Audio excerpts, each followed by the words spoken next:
ও তোর গহনা যৌবন ফুরাইয়া যাবে, যৌবনে লাগিবে ভাটি। ওই যে দেখো ডাকিতেছে ভাইরে কবরের মাটি। ওই যে দেখো ডাকিতেছে বাবগো কবরের মাটি। ও তোর গহনা যৌবন ফুরাইয়া যাবে, যৌবনে লাগিবে ভাটি। ওই যে দেখো ডাকিতেছে বাবগো কবরের মাটি। বাইরে সন্ধ্যার আগে যেদিন ডুবিবে বেলা, এক মুহূর্তে শেষ হইবে তোমার রঙেরি মেলা। ঠিক না? ঠিক আছে ওরা সন্ধ্যার আগে যেদিন ডুবিবে বেলা, এক মুহূর্তে শেষ হইবে তোমার রঙেরি মেলা। তুমি কার মারো এ জোরে ভাবো,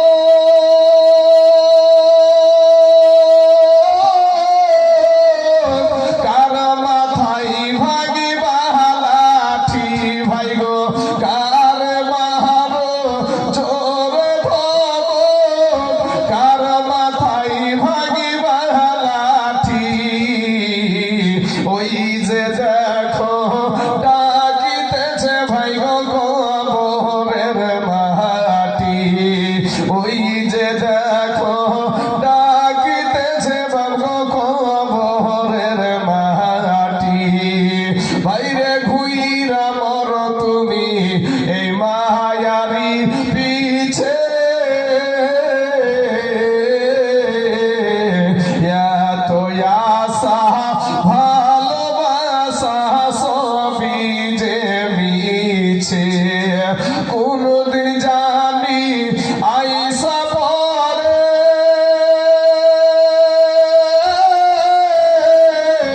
আজরাইলের হাতের চিঠি বাবা। কোনদিন জানি আইসা পরে আজরাইলের হাতের চিঠি। ওই যে দেখো ডাকিতেছে বাবা কবরের মাটি। ওই যে দেখো ডাকিতেছে ভাই গো কবরের মাটি। খবর পেয়ে আসবে আত্মীয় স্বজন, চতুর্পাশে বসে তারা করিবে কন্দন। এই মনের মতো সাজায়া দিবে কি সুন্দর পরিপাটি বাবা। মনের মতো সাজায়া দিবে কি সুন্দর পরিপাটি। ওই যে দেখো ডাকিতেছে ভাই গো কবরের মাটি। ওই যে দেখো ডাকিতেছে বাবা কবরের মাটি। আল্লাহুম্মা সাল্লি আলা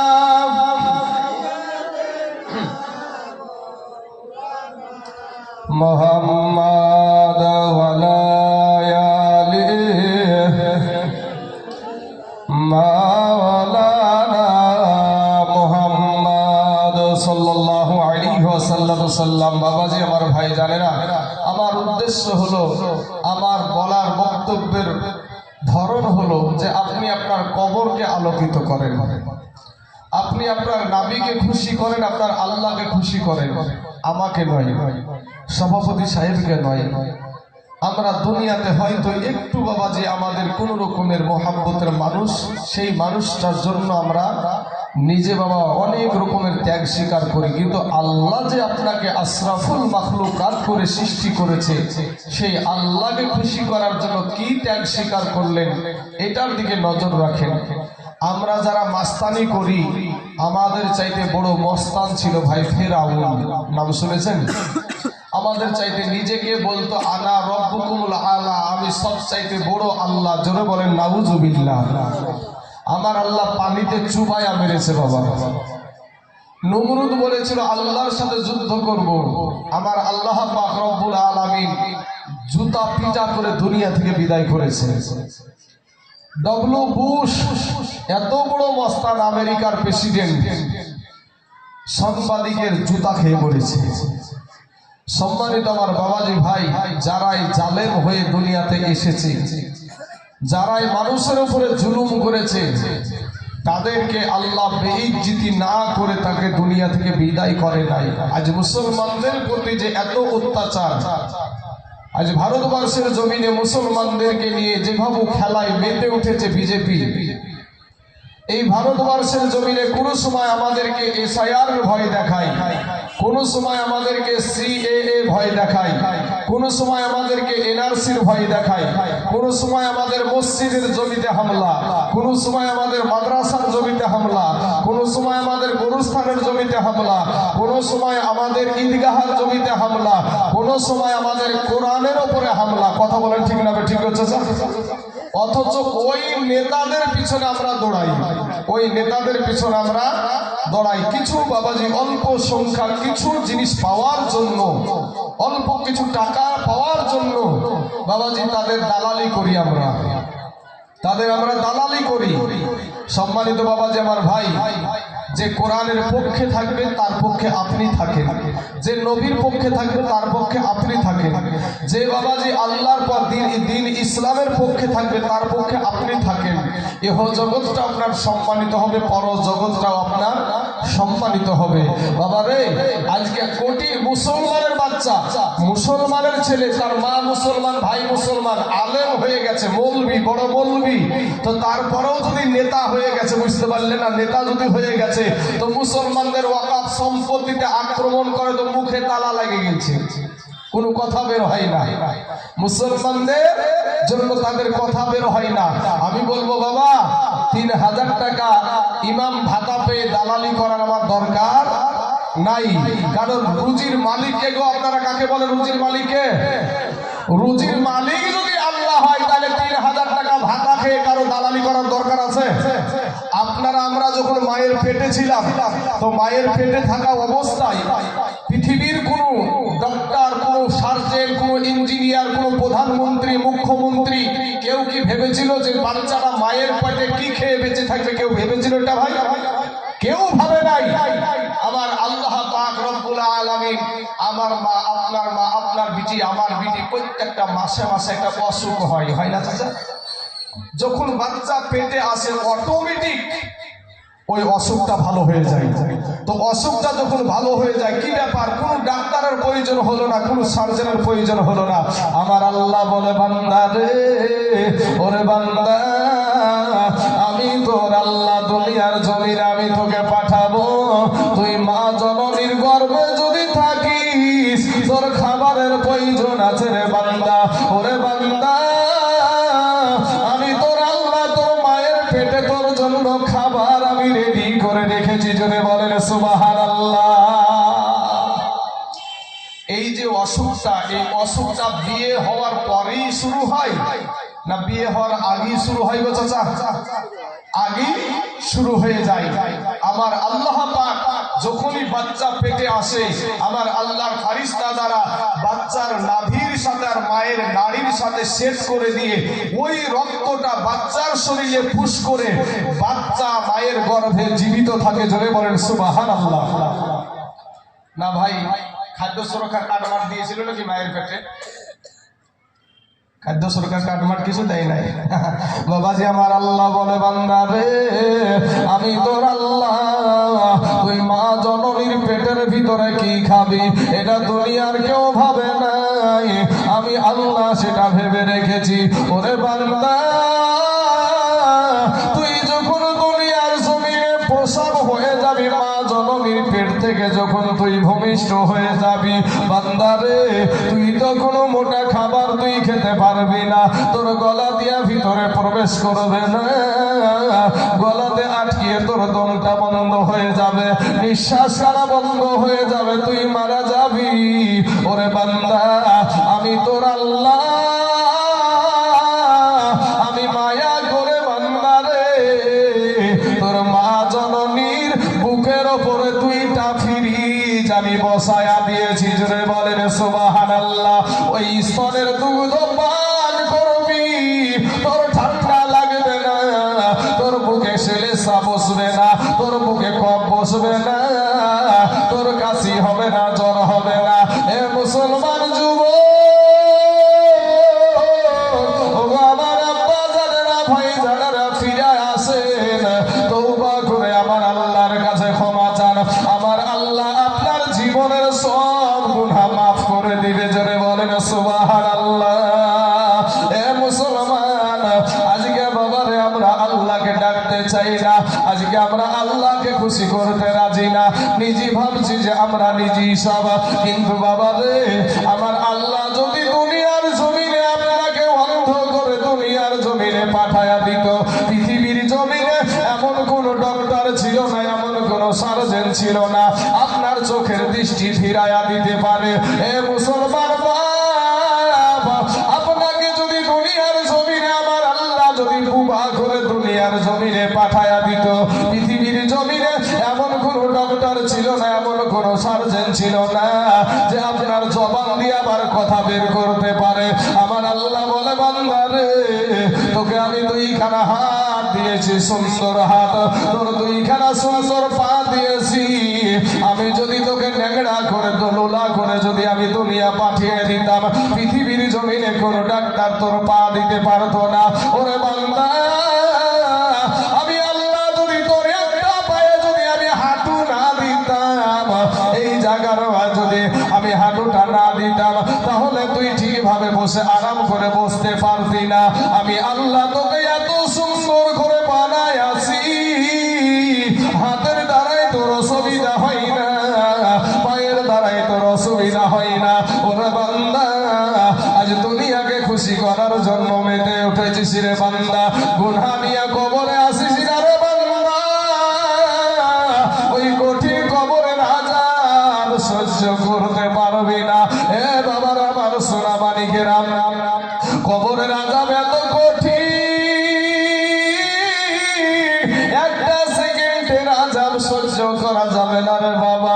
আজকে আমরা দুনিয়ার মুহে পড়ে টাকার পিছনে দৌড়াচ্ছি বাবা, আজকে আল্লাহকে রাজি করতে চাই না, নামাজ পড়তে চাই না, আজকে আমাদের ভিতরে নামাজ নাই। নিজের বিবেকটাকে বাবা একবার আপনি জিজ্ঞাসা করেন, আপনি কত ওয়াক্ত নামাজ ছেড়েছেন আর কত ওয়াক্ত নামাজ পড়েছেন? এমন মানুষ এখানে আছে রে বাবা, ঈদুল ফিতর পড়েছে আর ঈদুল আযহা পড়েছে, বাদ বাকি মাঝখানে একবার আল্লাহকে সিজদা করা মানুষ, আল্লাহকে সিজদা করেনি, এরকম মানুষ আছে না নাই গো চাচা? হ্যাঁ, ঈদুল ফিতর বাবাজি, এমন মানুষ আছে ঈদের দিনও বাবা নামাজ পড়তে যায় না, মা বাবার খিদমত করে না। আমি বলবো বাবা রে, আমার আল্লাহ বলে, বান্দা রে, আজকে আমি তোকে সৃষ্টি করেছি, কোরআনে আমার আল্লাহ বলছেন, ওয়া মা খালাকাতুল জিন্না ওয়াল ইনসা ইল্লা লিয়াবুদুন, জিন এবং ইনসানকে তথা মানুষকে আল্লাহ ইবাদতের জন্য সৃষ্টি করেছে। আমার আল্লাহ ডাক দিয়া বলে, বান্দা রে, আমি তোর আল্লাহ, তুই মনে করছিস আমার চাইতে তোর মা জননী তোকে বেশি ভালোবাসে? ওরে বান্দা, তুই মনে করছিস আমার চাইতে তোর আব্বা জান তোকে বেশি ভালোবাসে? ওরে বান্দা, তুই মনে করছিস আমার চাইতে তোর বিবি তোকে বেশি ভালোবাসে? ওরে বান্দা, তুই মনে করছিস আমার চাইতে তোর সন্তান তোকে বেশি ভালোবাসে? না রে বান্দা, না, আমি আল্লাহর চাইতে তোকে কেউ বেশি ভালোবাসে না।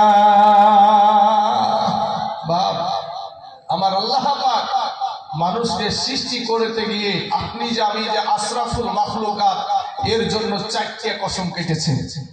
আমার আল্লাহ কসম কেটে বলছে ওয়াতিনি ওয়াজাইতুন ওয়া তুরি সিনিন ওয়া হাযাল বালাদিল আমিন। 4বার কসম কেটে বলছে বান্দা তোকে আমি আশরাফুল মাখলুকাত করে সৃষ্টি করেছি।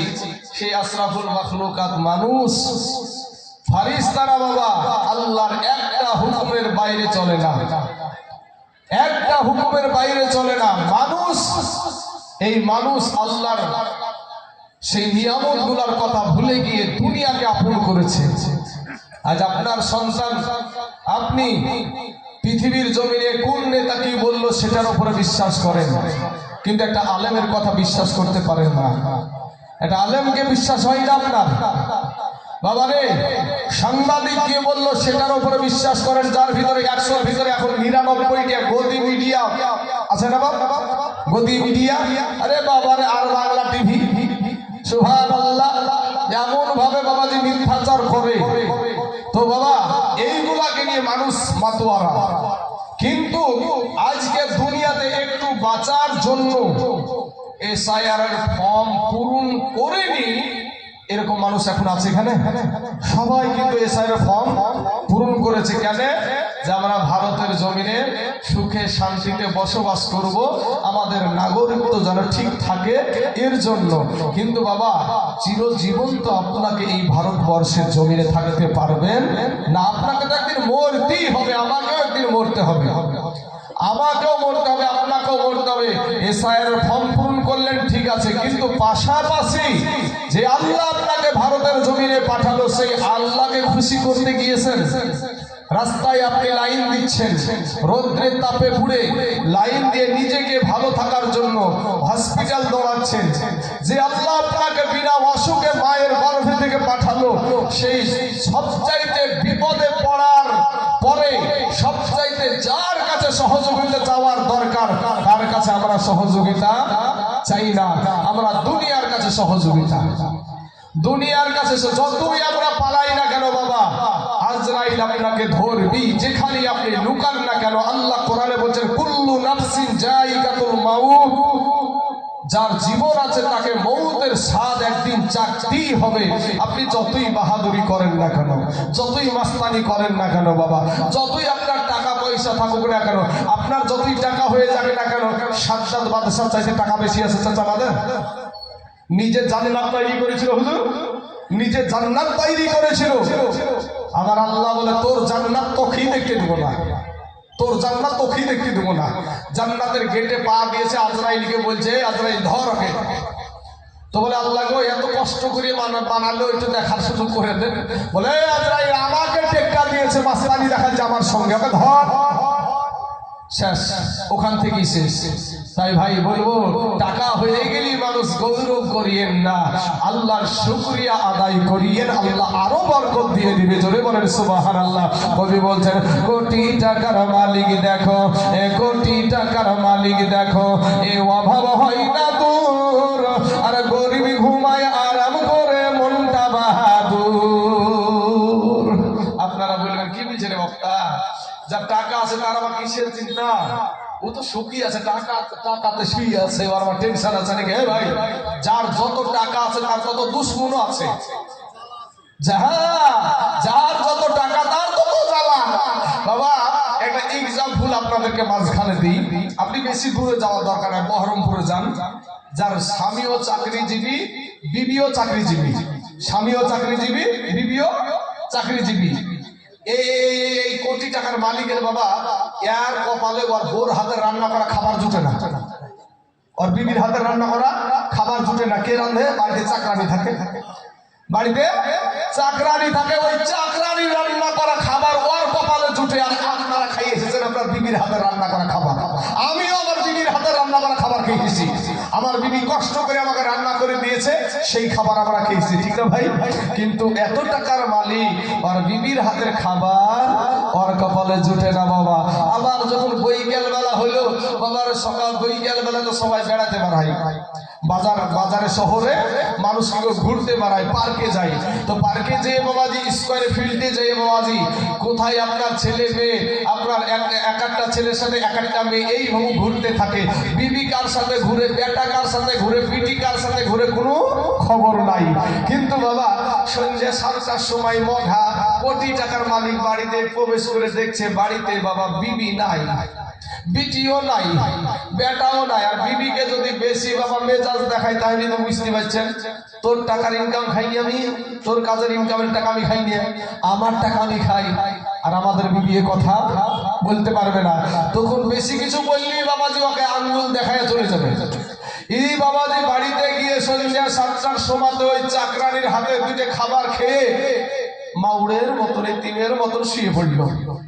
চিন্তা করছে, টেনশন, আমার বউ কই রে, আরে আমার বউ কই রে, আমার বিটি কই রে, আমার বেটাই বা কই, বেটা যে কোথায় মাতাল হয়ে পড়ে আছে ঠিক নাই।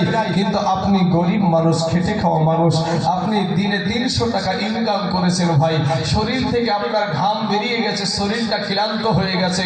সন্ধ্যা 7টার সময় যদি বাড়িতে প্রবেশ করেন, তবুও আপনার বিবিও আছে, বিটিও আছে, বেটাও আছে। সন্ধ্যা 8টাতে যদি আপনি 7টাতে 8টাতে যখনই প্রবেশ করেন না কেন, আপনার বিবিও আছে, বিটিও আছে, বেটাও আছে। কিন্তু ওই মঘা কিন্তু ঘুম আসে না, বউ কই রে মা, আরে আমার বউ কই রে। কিন্তু আপনি আমি যখন বাড়িতে প্রবেশ করি, আমাদের বিবি বাড়িতে থাকে না, থাকে না, বাড়িতে থাকে। কিন্তু বাবা রে, শুধু বাড়িতে থাকে না, আপনি আমি যখন বাড়িতে প্রবেশ করি, প্রবেশ করার সঙ্গে সঙ্গে বিবির কষ্ট করা, রান্না করা খাবার আমাদেরকে বসে বসে খাওয়াই। এমনও ব্যক্তি, মহিলা, ভালো মহিলা আমাদের সমাজে আছে যে যদি কারেন্ট না থাকে তাহলে গরম খাবার যদি হয় আর স্বামী যদি তেতে পুড়ে আসে, তাহলে দেখবেন বাতাস করে, বাতাস করে করে স্বামীকে খাওয়ায়। আছে না নাই? হ্যাঁ আছে। ও মুসলমান, এরপরে আপনি রাত্রি বেলাতে এই বিবির হাতে রান্না করা খাবার খেয়ে ওই মঘার কিন্তু ঘুম আসে না টেনশনে। আর আপনি আপনার বিবির হাতে রান্না করা খাবার খেয়ে বিবি আপনার পিটির ঘরে, বেটা বেটার ঘরে আপনার বিবিকে নিয়ে এক বিছানায় বিবিকে জড়িয়ে ধরে এমন ঘুম দেয়, নো টেনশনের ঘুম। ওরে বাবা রে, রাত দিনের বেলাতে শরীরে ক্লান্ত হয়ে গেছে, ঘুমের ভিতরে একটা লাকের ডাক হয়, হয় না গো, লাকের ডাক হয়। নো টেনশনের ঘুমের কারণে এমন ঘুম দেয় মনে হয় লাকের ডাকে যারা ট্রাক্টরের হর্ন পর্যন্ত ফেল হয়ে যাবে। কিন্তু কোটি টাকার মালিকের ঘুম আসে না। তাই কবি বলছেন, কোটি টাকার মালিক দেখো এ অভাব হয় না দূর, আর গরিব ঘুমায় আরাম করে মনটা বাহাদুর। ফেরাউনের লাশটা দেখো, ফেরাউনের লাশটা দেখো, মিশর জাদু ঘরে খাই না মাটি, পোকা মাছি সবাই ঘৃণা করে। হৃদয় থাকিতে যার, হৃদয় থাকিতে যার নম্রতা সদা, রহমত আসিবে সেটা প্রভুর ওয়াদা। বড়র বড়াই থাকলে দিলে, বড়র বড়াই থাকলে দিলে রহমত আসবে না। আর নিজেকে নিজে ছোট মনে করিও সদা। উঁচু জমিন থেকে পানি, উঁচু জমিন থেকে পানি নিচু জমিনে যায়, তেমনি কইরা খোদার রহমত আছে নম্রতা হৃদয়। ভোগ বিলাসের বাড়ি গাড়ি বাবা, ভোগ বিলাসের বাড়ি গাড়ি পড়ে রবে সব, থাকতে সময় স্মরণ করো আল্লাহ আমার রব। ও আমার নওজোয়ান যুবক ভাইরা, তোমাদের পা দুখানা আগায় দাও রে ভাই, তোমাদের পায়ে হাত দিয়ে বলি রে ভাই জান, মাস্তানি করিও না রে যুবক, এই দুনিয়াটা কিছুই না রে মুমিন। এরে আমার নবীর উম্মতের দল, ফিরে এসো ভাই, তওবা করে আল্লাহর কাছে ক্ষমা চাও। আমার আল্লাহ তোমার জীবনের সব গুনাহ মাফ করে দিবে। জোরে বলেন সুবহানাল্লাহ। এ যুবক ভাইরা, ইত্তাকুন নার, জাহান্নামকে ভয় করো রে বাবা। একটা সেকেন্ডের কবরের আযাব সহ্য করতে পারবা না রে বাবা। 500 বছরের রাস্তা জাহান্নামের আগুন দূরে থাকতে তোমার আমার দেহের মাংসগুলা খসে খসে জমিনে পড়ে যাবে। এ যুবক, আজ রাস্তার দিয়ে ড্রাইভারি করে কত যুবক ছেলে ড্রাইভারি করে, এরপরেও 5 ওয়াক্ত নামাজ পড়ে, অভাব নাই রে বাবা। তুমি কেন পারবা না রে বাবা? তোমার মতন কত যুবক মুনিশ খেটে ভাত খায়, এরপরেও 5 ওয়াক্ত নামাজ পড়ে, অভাব নাই। তুমি কেন পারবা না রে বাবা? তোমার মতন কত যুবক সেদিন ভলেন্টিয়ারের কাজ করে, তারপরও 5 ওয়াক্ত নামাজ পড়ে, তুমি কেন পারবা না রে বাবা? তোমার মতন কত যুবক স্কুলে যায়, কলেজে যায়, এরপরও নবীর সুন্নাত রেখেছে, 5 ওয়াক্ত নামাজ পড়ে, তুমি কেন পারবা না রে বাবা? এ আমার পর্দার আড়ালের মা, মাগো, তোমার মতন কত নারী সংসারের সমস্ত কাজ করে গো মা, এরপরেও পর্দা করে, 5 ওয়াক্ত নামাজ পড়ে, অভাব নাই। তুমি কেন পারবা না রে মা? তোমার মতন কত নারী স্কুলে যাই, টিউশনে যাই, কলেজে যাই, তারপরেও পর্দা করে, 5 ওয়াক্ত নামাজ পড়ে, তুমি কেন পারবা না রে বোন? ওরে বোন, আমি বলবো ফিরে এসো বোন, এই দুনিয়াটাকে আপন করে নিও না, আমার আল্লাহকে খুশি করো। আমার আল্লাহ বলছে না, আমার আল্লাহ বলে ওয়ালা তাকুলু লিমান ইউকতালু ফি সাবিলিল্লাহি আমওয়াত বাল আহইয়াউ ওয়ালাকিন লা তাশউরুন। আমার আল্লাহর রাস্তায় যারা জীবন দেয় তাদেরকে মৃত্যু বলিও না, বরং তারা জিন্দা। জোরে বলেন না একবার সুবহানাল্লাহ। আমাদেরকে উত্তেজিত করার জন্য ভাই এই ভারতবর্ষে কত রকম যে কথা বলা হয়, কারণ উত্তেজিত করার জন্য যে সমস্ত কথাগুলো মুসলমানদেরকে ব্যবহার হয়। কিছুদিন পূর্বে ওয়াসিম সরকার নামে আমাদের কোরআনকে নিয়ে এমন এমন মন্তব্য করলো। ও বাবাজি, আমরা তাদের মতন বেয়াদব না, মুসলমানেরা, এই মুসলমানেরা তাদের মতো বেয়াদব না। মুসলমানেরা নবীর আদর্শকে মেনে চলে, মুসলমানেরা লাকুম দীনুকুম ওয়ালিয়া দীন, দিন নিয়ে কোনো সময় বাড়াবাড়ি করে না। ও মুসলমান ভাইয়েরা রে আমার, ও কালেমাওয়ালারা, আমি আপনাদেরকে বলবো বাবা, আল্লাহকে খুশি করার চেষ্টা করেন। যদি এই ধৈর্য ধারণ করতে গিয়ে, যদি ইসলামের পক্ষে থাকতে গিয়ে যদি আপনার দেহ থেকে প্রাণ পাখিটা বিদায় হয়ে যায়, আপনি শহীদি মওত পেয়ে যাবেন। আর শহীদি মওত পাওয়া মানে ব্রিজের এই পারে হলো দুনিয়া, আর ওই পারে হলো জান্নাত। জোরে জোরে বলুন সুবহানাল্লাহ। এ বাবাজি, এ সোনা মালিকেরা, আমার ভাই জানেরা, আমার দয়ার নবীর একজন সাহাবীর কথা আমার ব্রেনে চলে আসলো রে বাবা। আজকে আল্লাহকে খুশি করার জন্য ভাই আমরা এই জায়গায় আসতে চাই না, মাদ্রাসায় যেতে চাই না। মাদ্রাসার লোক আসলে মাদ্রাসার লোক থেকে দূরে পালায়া যায়। ও বাবা রে, আমি আপনাদেরকে বলবো রে বাবা, একটা বার কানটা নয়, দিলখানা নরম করে দেন, একটা ফুটা চোখের পানি ছেড়ে দেন বাবা।